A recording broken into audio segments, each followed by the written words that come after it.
Well, thank you, Chairman Smith, for yielding, and I want to thank you for introducing this common sense piece of legislation.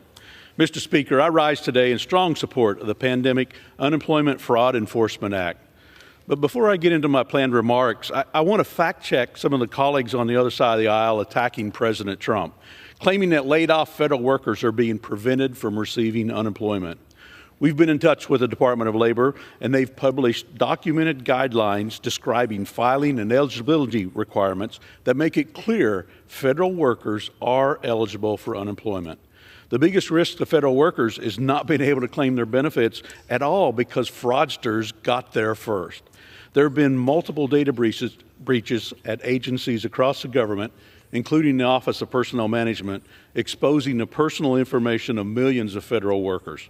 Democrats should be supporting this bill to catch fraudsters that are still out there using stolen identities to file illegitimate claims.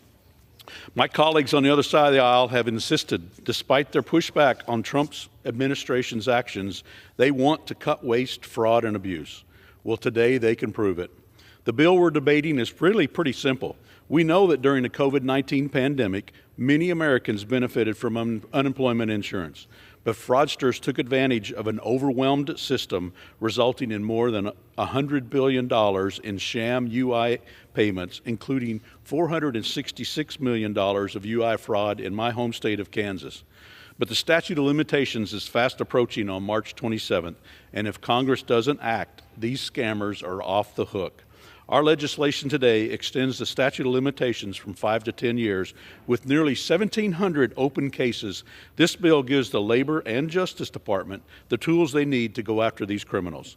This should be an easy yes for everyone in the chamber. And with that, Mr. Speaker, I yield back.